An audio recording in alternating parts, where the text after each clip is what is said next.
Kevin Delaney here. I want to talk to you today about the concept of reframing. I've talked about reframing in at least one other video that I've done. I want to say a few additional things about it because it really is one of the most significant psychological, mental kind of concepts that we can understand and we can know, especially if we're talking about personal growth and personal change. Reframing has to do with seeing something, seeing some issue, seeing some matter, some object, whatever it might be, from a somewhat different angle, from a somewhat different point of view.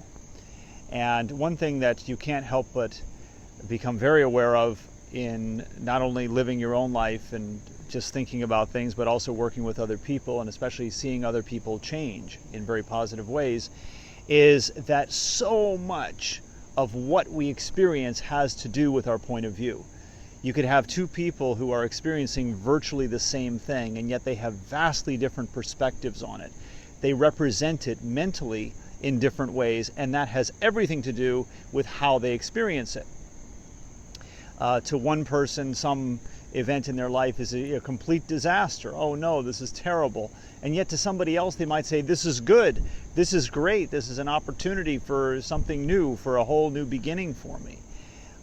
We can all think of examples in our lives of things that maybe at one time we thought of something a certain way, and then for whatever reason our views changed, our opinions changed. A great example of this is the simple act of growing up.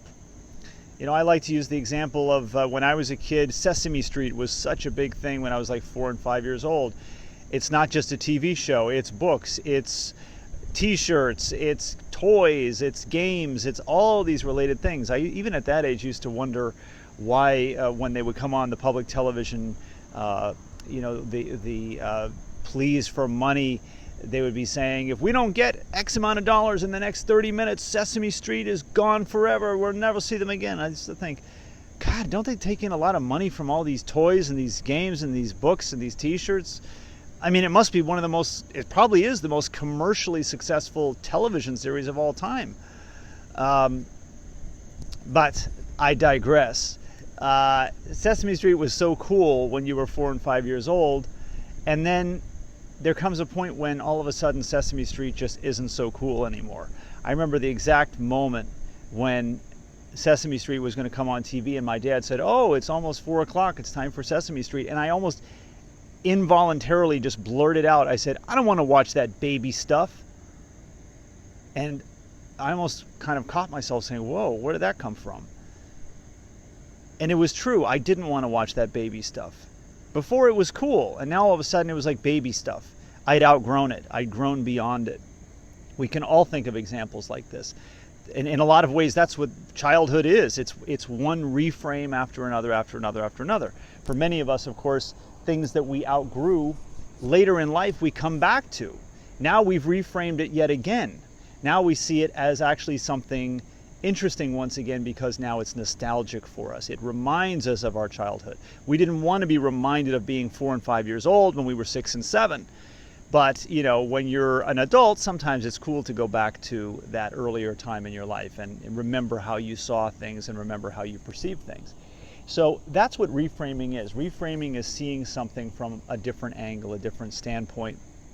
And one thing that you cannot escape if you work with people to help them change in positive ways is the enormous role that reframing plays in creating positive change in a person's life.